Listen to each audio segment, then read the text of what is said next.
Bangla television জগতে দুই জনপ্রিয় অভিনেত্রী হলেন তিয়াশা লেপচাঁদ ও দেবচন্দ্রিমা সিংহ রায়।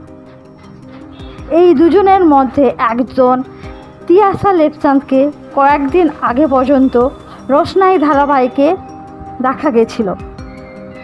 বর্তমানে ধারাবাহিকটি শেষ হয়ে গেছে।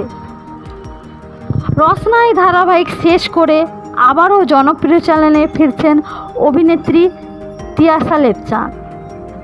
আর এদিকে দেবচন্দ্রিমা সিংহ রায় কোন রূপে ফিরছেন তা শুনলে সকলেই অবাক হবেন। স্টার জলসায় রোশনাই শেষ করে এবার আর স্টার জলসায় নয়, দেখা যাবে জি বাংলায় অভিনেত্রী তিয়াশা লেপচাঁদকে। কয়েকদিন আগে তিয়াশা লেপচাঁদকে দেখেছিলাম জি বাংলায় দিদি নম্বর ওয়ানে। এবার দেখতে চলেছি জি বাংলার রান্নাঘরে। আর অন্যদিকে অভিনেত্রী দেবচন্দ্রিমা সিংহ রায় আসতে চলেছে স্টার জলসায়।